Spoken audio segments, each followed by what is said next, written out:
Hello everyone, स्वागत है आपका हमारे यूट्यूब चैनल में। और आज हम बात करने वाले हैं जीओसी के इम्पोर्टेंट क्वेश्चन सीरीज की। राइट। यहाँ पे हम बेसिकली 5 इम्पोर्टेंट क्वेश्चंस की बात करेंगे जो बेस्ड होंगे बेसिसिटी पर। बेसिसिटी के जो क्वेश्चंस होते हैं वो एवरी एग्जाम्स में पूछे जाते हैं, जो केमिस्ट्री से रिलेटेड एग्जाम हो, जैसे IIT JEE, NEET, IIT JAM, GATE, या फिर क्लास 12th के बाद जो भी हमारे एग्जाम्स होते हैं। तो सबसे पहले हम समझेंगे कि बेसिसिटी क्या होती है। बेसिसिटी की डेफिनेशन आप लोगों को आती होगी, लेकिन हम यहाँ पे थोड़ा रिवाइज कर लेते हैं। जब हम ऑर्गेनिक मॉलिक्यूल्स की बात करते हैं और ऑर्गेनिक मॉलिक्यूल्स में बेसिसिटी की जब हम बात करते हैं तो वहां पे लेविस बेस, यानी कि जो भी एटम लोन पेयर डोनेट करता है, जो भी एटम लोन पेयर को डोनेट करता है वो हमारा क्या कहलाता है? लेविस बेस कहलाता है। ठीक है।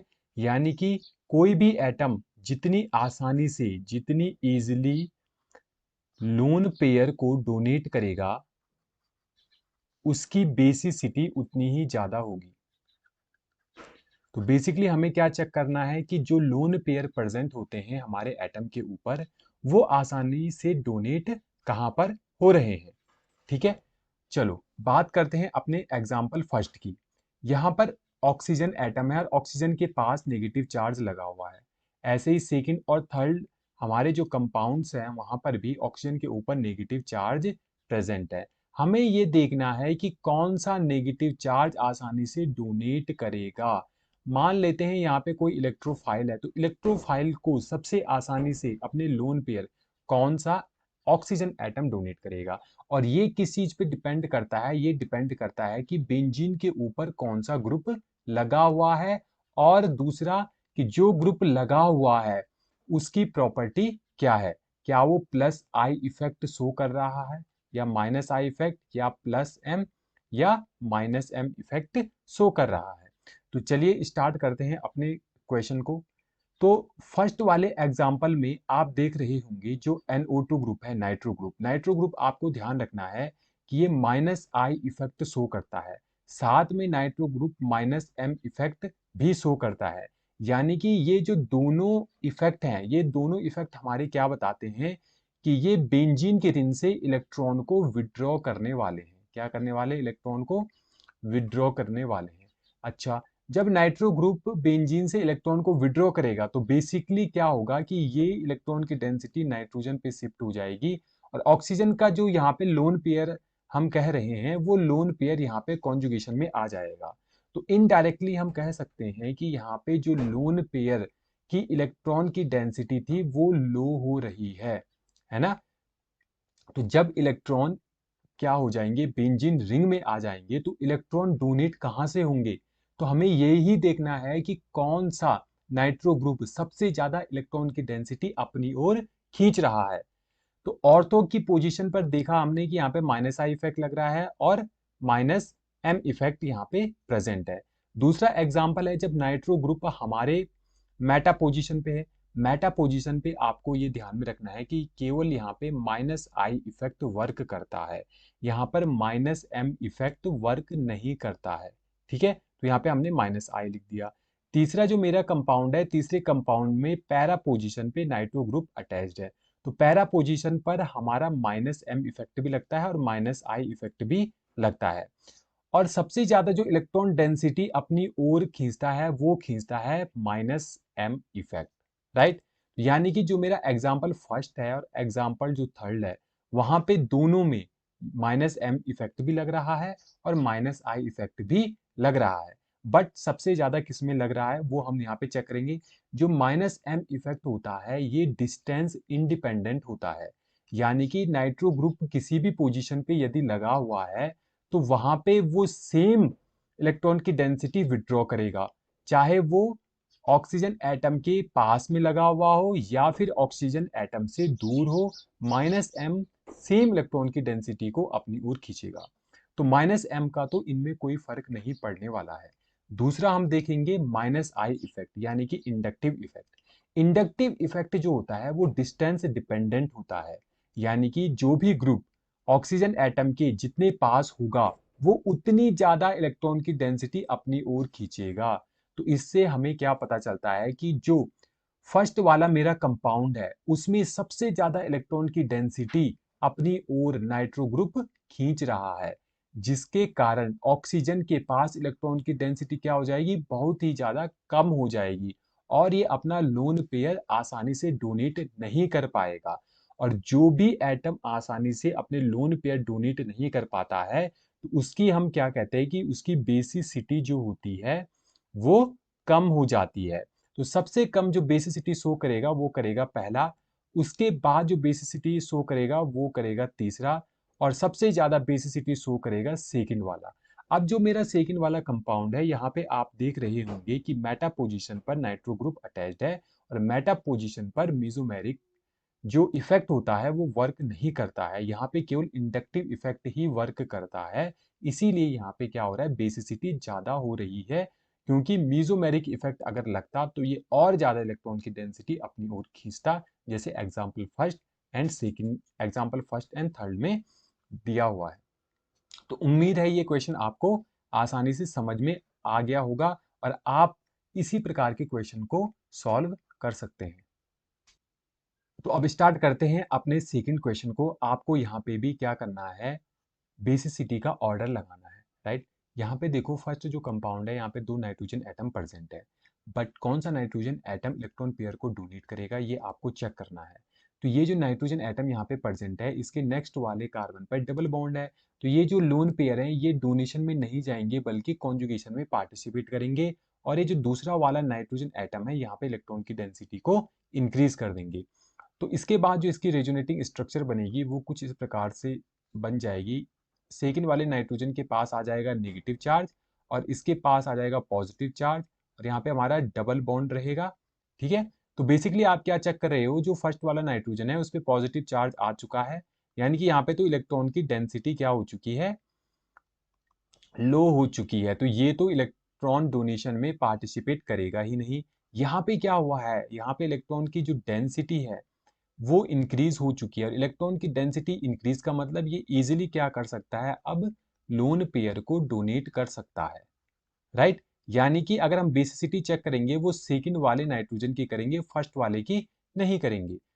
अब यदि हम सेकंड कंपाउंड की बात करते हैं तो यहाँ पे भी सेम वही होगा, इस नाइट्रोजन के पास लोन पेयर है, ये कॉन्जुगेशन में जाएंगे और ये इस वाले नाइट्रोजन के पास नेगेटिव चार्ज आएगा, और ये नाइट्रोजन जो है अपने लोन पेयर डोनेट कर सकता है। अब यदि बात करते हैं थर्ड एग्जाम्पल की, तो थर्ड एग्जाम्पल पे दो दो नाइट्रोजन एटम मेरे ऐसे हैं जो इलेक्ट्रॉन की डेंसिटी को इंक्रीज करने वाले हैं, किसमें, थर्ड वाले नाइट्रोजन एटम के पास, राइट। और अगर मैं फोर्थ एग्जाम्पल की बात करूं तो यहाँ नाइट्रोजन की जो लोन पेयर हैं वो कॉन्जुगेशन में पार्टिसिपेट नहीं करेंगे। अब हमें कंपेयर करना है, तो सबसे पहले हम कंपेयर करते हैं फर्स्ट एंड सेकंड एग्जाम्पल को, कि फर्स्ट एंड सेकंड में कौन सा कंपाउंड हमारा ज्यादा बेसिक करेक्टर शो करने वाला है। तो देखो यहाँ पे इस नाइट्रोजन के पास क्या आ जाएगा, नेगेटिव चार्ज आ जाएगा, इस नाइट्रोजन के पास भी नेगेटिव चार्ज आ जाएगा। तो थोड़ा जरा इसका हाइब्रिडाइजेशन निकाल देते हैं, तो हाइब्रिडाइजेशन इसका क्या निकल कर आ जाएगा, sp3 हाइब्रिडाइजेशन आ जाएगा, और इस नाइट्रोजन का भी sp3 हाइब्रिडाइजेशन आ जाएगा। ये sp3 हाइब्रिडाइजेशन मैं जो आपको बता रहा हूँ ये तब है जब हम क्या कर रहे हैं, इनकी रेजोनेटिंग स्ट्रक्चर बना रहे हैं, जैसे ये नाइट्रोजन यहाँ पे बना हुआ है 1 2 3 4, राइट। हम क्या करते हैं, बेसिकली सिग्मा बॉन्ड को काउंट करते हैं प्लस लोन पेयर को काउंट करते हैं। तो यहाँ पे नाइट्रोजन के पास एक सिग्मा बॉन्ड, ये है दो सिग्मा बॉन्ड, एक नेगेटिव चार्ज का मतलब दो इलेक्ट्रॉन यानी कि एक लोन पेयर, और एक लोन पेयर नाइट्रोजन के पास पहले से ही प्रेजेंट होता है। तो दो इसके पास क्या हो गए, सिग्मा बॉन्ड, और दो हो गए इसके पास लोन पेयर। तो टोटल हम कह सकते हैं हमारे पास क्या है, चार। स्टेरिक नंबर कितना आ रहा है हमारे पास, 4, और 4 जिसका स्टेरिक नंबर आता है उसका हाइब्रिडाइजेशन होता है sp3, राइट। तो दोनों का हाइब्रिडाइजेशन sp3 है। तो यानी कि अब हम क्या चेक करेंगे कि इसका जो नेक्स्ट कार्बन है उसका हाइब्रिडाइजेशन क्या होगा। तो नेक्स्ट कार्बन का यदि हाइब्रिडाइजेशन देखते हैं तो यहाँ पे निकल कर आता है sp2। क्यों, अगर मैं इस कार्बन की बात करूं, एक बॉन्ड इसने इसके साथ बना रखा है, एक सिग्मा बॉन्ड, दो सिग्मा बॉन्ड, और एक यहाँ पे हाइड्रोजन होगा, तीन सिग्मा बॉन्ड, और तीन सिग्मा बॉन्ड का मतलब एक s ऑर्बिटल और दो p ऑर्बिटल, यानी कि sp2 हाइब्रिडाइजेशन इसका हो जाएगा।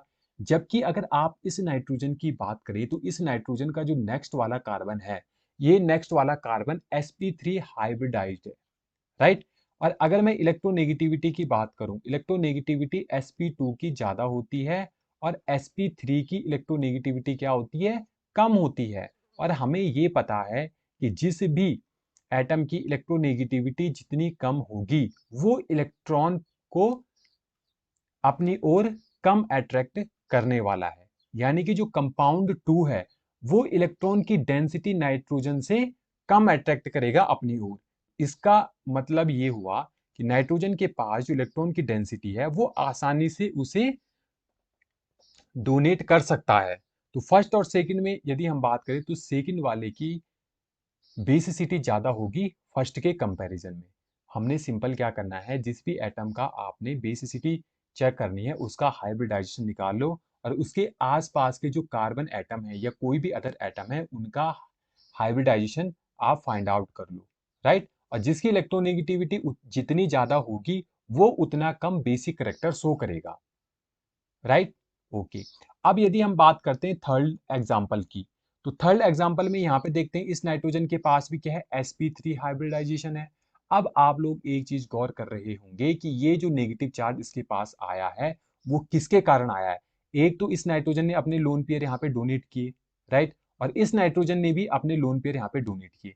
यानी कि दो दो नाइट्रोजन के लोन पेयर इलेक्ट्रॉन की डेंसिटी इंक्रीज कर रहे हैं इस नाइट्रोजन की। यानी कि इस पे सबसे ज्यादा इलेक्ट्रॉन की डेंसिटी आ जाएगी। समझ रहे हो। यहाँ पे देखो एक ही नाइट्रोजन एटम था, उसने अपने लोन पेयर डोनेट किए तब जाके इस पे नेगेटिव चार्ज आया।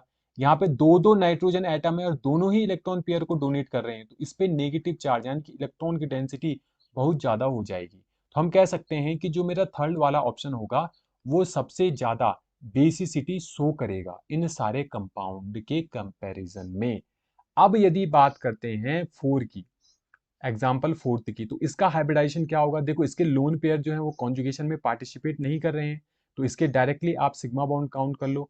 एक सिग्मा बॉन्ड, दो सिग्मा बॉन्ड, दो सिग्मा बॉन्ड प्लस एक लोन पेयर आ जाएगा तो स्टेरिक नंबर 3 आ जाएगा। 3 का मतलब क्या होता है, एक s ऑर्बिटल और दो p के ऑर्बिटल, यानी कि हाइब्रिडाइजेशन क्या है, sp2। और इन तीनों में हमारे जो नाइट्रोजन एटम थे उनका हाइब्रिडाइजेशन निकल रहा था sp3। तो इलेक्ट्रोनेगेटिविटी किसकी ज्यादा होती है भाई, sp2 की ज्यादा होती है। यानी कि यहाँ पर क्या होगा कि ये जो कार्बन एटम प्रेजेंट है ये इलेक्ट्रॉन की डेंसिटी ज्यादा इस नाइट्रोजन से अट्रैक्ट करेगा और इस नाइट्रोजन के पास लोन पेयर देने के लिए उतनी ज्यादा टेंडेंसी नहीं होगी जितनी अदर नाइट्रोजन के पास होती है। इसीलिए जो एग्जाम्पल फोर्थ है वो सबसे कम बेसिक करेक्टर शो करने वाला है। तो इनका जो करेक्ट ऑर्डर हो जाएगा वो हो जाएगा third, second, first and fourth. उम्मीद है इस प्रकार के क्वेश्चन यदि आपके एग्जाम्स में आएंगे आप इन्हें आसानी से कर पाओगे। चलो अब हम नेक्स्ट क्वेश्चन की ओर बढ़ते हैं। ये क्वेश्चन नंबर 3 है। यहाँ पे भी हमने बेसिसिटी चेक करनी है बट यहाँ पे एक अलग कॉन्सेप्ट आप सीखने वाले हो। जो एग्जाम्पल फर्स्ट है, यहाँ पे मैं हाइड्रोजन एटम लगाना भूल गया, तो यहाँ पे हाइड्रोजन एटम है। तो हम क्या करेंगे बेसिकली, देखो इस नाइट्रोजन के पास क्या है, लोन पेयर है। हमें ये चेक करना है कि ये लोन पेयर डोनेशन के लिए अवेलेबल है या फिर नहीं है। तो बेसिकली ये जो लोन पेयर है ये क्या करेंगे, यहाँ पे कॉन्जुगेशन में पार्टिसिपेट करेंगे और इस प्रकार से यहाँ पे कॉन्जुगेशन होगा। और जो भी लोन पेयर कॉन्जुगेशन में पार्टिसिपेट करते हैं उनका हाइब्रिडाइजेशन क्या हो जाएगा, उस एटम का sp2 हो जाएगा, राइट। ठीक है। अब यदि हम फोर्थ की बात करते हैं, इसकी अगर हाइब्रिडाइजेशन निकालेंगे, इसका हाइब्रिडाइजेशन भी sp2 आ रहा है। इसका हाइब्रिडाइजेशन निकालेंगे, इसका हाइब्रिडाइजेशन sp3 आ रहा है, राइट। अब यहाँ पे देखो इस नाइट्रोजन के पास यहाँ पे भी क्या है, लोन पेयर है। ये लोन पेयर कॉन्जुगेशन में जाएंगे और इस प्रकार से ये यहाँ पे रिजोनेटिंग स्ट्रक्चर बनेगी और इस नाइट्रोजन का जो हाइब्रिडाइजेशन आएगा वो भी क्या निकल कर आ जाएगा, sp2 निकल कर आ जाएगा। तो बेसिकली सबसे पहले हम हाइब्रिडाइजेशन से देखें तो फिफ्थ जो हमारा एग्जाम्पल है उसका हाइब्रिडाइजेशन है sp3। तो यानी कि ये सबसे आसानी से अपने लोन पेयर को डोनेट कर पाएगा, राइट। ऐसा क्यों होता है, बेसिकली यहाँ पे इलेक्ट्रोनेगेटिविटी पिक्चर में आती है। Electronegativity is inversely proportional to the basicity. यानी कि इलेक्ट्रोनेगेटिविटी जितनी भी ज्यादा होगी बेसिसिटी उतनी कम होगी। और यहाँ पे सबसे कम इलेक्ट्रोनेगेटिविटी किसकी है, सबसे कम इलेक्ट्रोनेगेटिविटी sp3 की है, राइट। और sp2 की ज्यादा है, तो sp3 की इलेक्ट्रोनेगेटिविटी कम है तो उसकी बेसिसिटी क्या हो जाएगी हमारी, ज्यादा हो जाएगी, राइट। अगर इलेक्ट्रोनेगेटिविटी कम है तो बेसिसिटी क्या हो जाएगी, ज्यादा हो जाएगी, और अगर इलेक्ट्रोनेगेटिविटी ज्यादा है तो बेसिसिटी कम हो जाएगी। तो फोर्थ तो मेरा सबसे पहले आ जाएगा बेसिसिटी के ऑर्डर में। अब आपको क्या करना है, इन तीनों में कंपेयर करना है, राइट। यहाँ पे अगर हम फोर्थ एग्जाम्पल की बात करें तो फोर्थ एग्जाम्पल के जो लोन पेयर हैं, ये लोन पेयर कॉन्जुगेशन में पार्टिसिपेट नहीं कर रहे हैं, राइट। तो यानी कि ये अवेलेबल होंगे डोनेशन के लिए, तो बिल्कुल होंगे अवेलेबल। तो फिफ्थ के बाद आ जाएगा फोर्थ, फिफ्थ के बाद क्या आ जाएगा हमारा, फोर्थ आ जाएगा। तो फोर्थ वाला क्या होगा, आसानी से अपने लोन पेयर डोनेट कर सकता है। अब हम फर्स्ट और सेकंड की बात यदि करते हैं तो आपको ये ध्यान रखना है कि जब भी 5 मेंबर्ड रिंग किसी भी अनदर रिंग से अटैच्ड होती है तो इसकी बेसिसिटी क्या हो जाती है, लो हो जाती है। ये काफी इंपॉर्टेंट है और इस कॉन्सेप्ट को कहते हैं annihilation effect, annihilation effect, right. तो एनिलेशन इफेक्ट क्या होता है कि जब फिफ्थ मेंबर रिंग से कोई सिक्स मेंबर रिंग अटैच्ड होती है तो यहाँ पे जो नाइट्रोजन एटम है इसकी जो डोनेशन पावर हो जाती है वो बहुत कम हो जाती है। तो यानी कि जो सेकंड होगा वो लास्ट में आ जाएगा और फर्स्ट वाला क्या आ जाएगा, सेकंड से पहले आ जाएगा। तो इतनी आसानी से हम इतने डिफिकल्ट क्वेश्चंस को सॉल्व कर पाते हैं। आपको केवल कॉन्सेप्ट ध्यान में रखना है। सबसे पहले आपको इलेक्ट्रोनेगेटिविटी निकालनी है और इलेक्ट्रोनेगेटिविटी निकालने से पहले आपको ये ध्यान में जरूर रखना है कि ये जो लोन पेयर प्रेजेंट होते हैं किसी भी एटम में, क्या ये अवेलेबल हैं। अगर अवेलेबल हैं तो ये आसानी से अपने लोन पेयर डोनेट कर सकते हैं और बेसिसिटी इनकी ज्यादा होगी। बट यदि वो कॉन्जुगेशन में पार्टिसिपेट कर रहे हैं तो डेफिनेटली उन एटम की जो इलेक्ट्रॉन डेंसिटी है वो कम होगी, जो कि बेसिसिटी उनकी कम कर देगी, राइट। तो उम्मीद है ये क्वेश्चन भी आपको आसानी से समझ में आ गया होगा। चलो यदि हम क्वेश्चन नंबर 4 की बात करें तो ये क्वेश्चन काफ़ी ज़्यादा इंपॉर्टेंट है और इस क्वेश्चन को करने से पहले एक थोड़ा कॉन्सेप्ट हम यहाँ पे सीख लेते हैं जो होता है proton sponge, right. Proton sponge क्या होता है कि बेसिकली यहाँ पे नाइट्रोजन एटम होता है और नीचे से हमारी लगी हुई होती है एक रिंग, राइट। मान लेते हैं बेंजीन रिंग हमारी लगी हुई है और यहाँ पे भी दूसरी बेंजीन रिंग पे भी नाइट्रोजन एटम है और यहाँ पे कोई ग्रुप लगे हुए हैं नाइट्रोजन के पास। तो बेसिकली क्या होता है कि नाइट्रोजन के पास एक लोन पेयर प्रेजेंट होता है तो दोनों नाइट्रोजन के पास लोन पेयर प्रेजेंट होंगे। लोन पेयर का रिपल्शन होता है, आप लोगों को पता होगा कि लोन पेयर का जो रिपल्शन होता है, रिपल्शन वो सबसे ज्यादा होता है और रिपल्सन सबसे ज्यादा होने के कारण ये क्या होता है, अनस्टेबल होता है, राइट। बट यदि हम यहाँ पे H प्लस ला दें और ये लोन पेयर H प्लस को डोनेट कर दिए जाएं तो हमारी कुछ स्ट्रक्चर इस प्रकार से बन जाएगी। तो जहाँ पे पहले लोन पेयर था वहाँ पे क्या आ जाएगा, एक हाइड्रोजन एटम आ जाएगा और हमें पता है कि बॉन्ड पेयर और लोन पेयर का जो रिपल्सन होता है वो क्या होता है, कम होता है। तो बेसिकली यहाँ पे क्या हो रहा है कि जब लोन पेयर का रिपल्शन था तो मॉलिक्यूल अनस्टेबल था, बट जैसे ही इसने अपने लोन पेयर को डोनेट किया तो लोन पेयर डोनेट करने के बाद यहाँ पे रिपल्शन कम हो गया और रिपल्शन जब कम हो गया तो हम कह सकते हैं कि मॉलिक्यूल स्टेबल हो गया है। और मॉलिक्यूल यदि स्टेबल हो गया है तो इसका मतलब इसने आसानी से अपने जो लोन पेयर हैं वो डोनेट कर दिए होंगे, ठीक है। आसानी से डोनेट कर दिए होंगे तो इसका मतलब क्या है कि कोई भी एटम आसानी से लोन पेयर डोनेट करता है तो उसकी बेसिसिटी इंक्रीज होती है। तो हम कह सकते हैं कि जो प्रोटॉन स्पंज होता है वो हमारी बेसिसिटी को इंक्रीज करता है, राइट। वो क्या करता है, बेसिसिटी को इंक्रीज करता है। अब यदि हम बात करें इन एग्जाम्पल को सॉल्व करने की तो अगर हम फर्स्ट कंपाउंड की बात करें और थर्ड कंपाउंड की बात करें, राइट। तो यहाँ पे दो OCH3 ग्रुप लगे हुए हैं और हमको पता है कि जो OCH3 ग्रुप होता है वो प्लस, वो माइनस आई इफेक्ट और प्लस एम इफेक्ट शो करता है। और डोमिनेंट कौन सा इफेक्ट करता है, वो करता है मेसोमेरिक इफेक्ट। और मेसोमेरिक इफेक्ट इलेक्ट्रॉन की डेंसिटी को इंक्रीज कर देगा नाइट्रोजन पर। नाइट्रोजन एटम पे जैसे ही इलेक्ट्रॉन की डेंसिटी यहाँ पे इंक्रीज हुई, नाइट्रोजन एटम पर जैसे ही इलेक्ट्रॉन की डेंसिटी इंक्रीज होती है तो इसका मतलब यहाँ पे रिपल्सन बहुत ज्यादा बढ़ेगा। तो रिपल्सन ज्यादा बढ़ने के कारण क्या होगा, ये बहुत ही जल्दी से अपने लोन पेयर को डोनेट करना चाहेगा, क्योंकि कोई भी कंपाउंड अनस्टेबल नहीं रहना चाहता है। तो अगर मैं बात करूं फर्स्ट और सेकंड कंपाउंड की, तो सेकंड वाला कंपाउंड ज्यादा बेसिक नेचर शो करेगा, क्योंकि नाइट्रोजन के पास बहुत ज्यादा इलेक्ट्रॉन की डेंसिटी आ जाती है because of OCH3 group, right. अब यदि थर्ड एग्जांपल की, सॉरी, अगर मैं सेकंड एग्जांपल की बात करता हूं, और यहाँ पे कौन सा था, ये थर्ड था, राइट। अगर मैं सेकंड एग्जांपल की बात करता हूं, तो यहाँ पे एक अनदर इफेक्ट भी काम करता है। कौन सा? देखो, OCH3 हमारे क्या होता है, बल्कि ग्रुप नहीं होता है, जबकि जो CH3, यहाँ पे दो CH3 ग्रुप लगे हुए हैं, ये हमारे क्या है, बल्कि ग्रुप है, राइट। तो एक दूसरा इफेक्ट आता है जिसको बोलते हैं SIP effect, steric inhibition of protonation. ये बेसिकली होता क्या है, देखते हैं। ये मेरे कोई मान लेते हैं रिंग है, यहाँ पे नाइट्रोजन लगा हुआ है, और ये CH3, और यहाँ पे भी क्या लगा हुआ है, CH3 लगा हुआ है। मान लेते हैं यहाँ पे OCH, या हम कह लेते हैं OCH3 ग्रुप हमारा यहाँ पे लगा हुआ है। तो इस नाइट्रोजन के पास बेसिकली क्या है, लोन पेयर प्रेजेंट है, राइट। बट इस समय ये जो नाइट्रोजन के पास जो लोन पेयर प्रेजेंट है, यहाँ पे ये फ्री स्टेट में है, कोई रिपल्सन यहाँ पे नहीं है। बट जैसे ही ये नाइट्रोजन H+ आयन को या किसी भी इलेक्ट्रोफाइल को क्या करता है, अपने लोन पेयर को डोनेट करता है, तो उसके बाद क्या हो जाएगा, उन लोन पेयर की जगह एक हाइड्रोजन एटम आ जाएगा। तो हमारी जो स्ट्रक्चर बन जाएगी वो इस प्रकार से बन जाएगी, एक हाइड्रोजन यहाँ पे, यहाँ पे, यहाँ पे, और एक हाइड्रोजन आ जाएगा यहाँ पर, राइट। और फिर से स्ट्रक्चर इस प्रकार से यहाँ पे कॉम्प्लेक्स स्ट्रक्चर हमारी बन जाती है, और यहाँ पे OCH3 ग्रुप लगा हुआ होता है, तो जिसके कारण यहाँ पे क्या हो जाता है, एक रिपल्शन क्रिएट हो जाता है, राइट।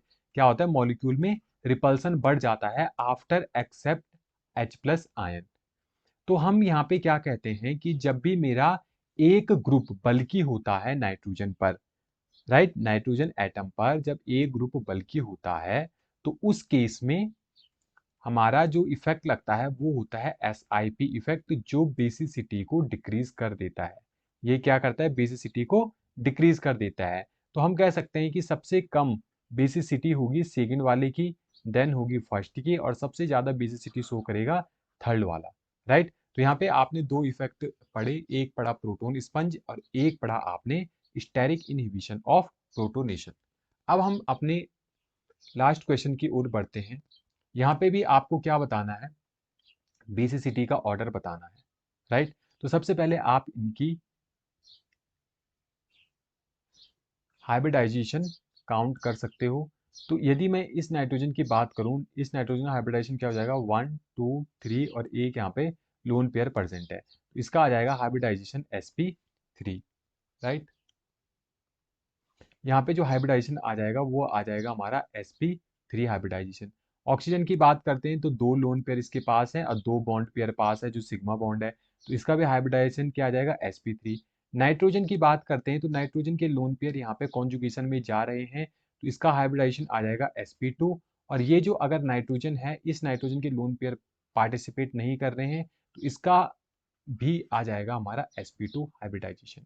आपको क्या देखना है, यहाँ पे देखो, अगर मैं C और D एग्जाम्पल की बात करता हूँ, तो दोनों के पास सेम हाइब्रिडाइजेशन वाले नाइट्रोजन एटम प्रेजेंट है।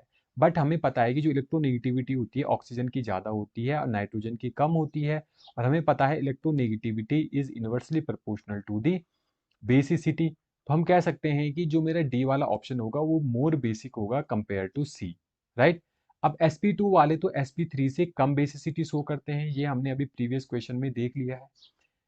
नाइट्रोजन के जो लोन पेयर है वो कॉन्जुगेशन में पार्टिसिपेट कर रहे हैं, यानी कि इसके जो लोन पेयर है वो अवेलेबल नहीं है इलेक्ट्रॉन को डोनेट करने के लिए। जबकि अगर हम इस नाइट्रोजन की बात करते हैं तो यहाँ पे क्या है, नाइट्रोजन के जो लोन पेयर है वो अवेलेबल है यहाँ पे डोनेट करने के लिए। तो इसके बाद जो सबसे लास्ट में आ जाएगा वो आ जाएगा बी।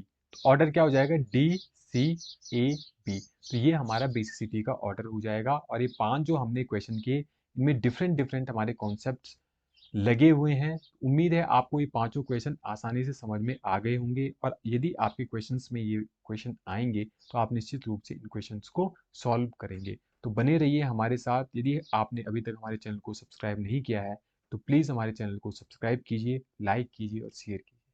Thank you. मिलते हैं अगले नए कॉन्सेप्ट के साथ और कुछ नए क्वेश्चंस के साथ।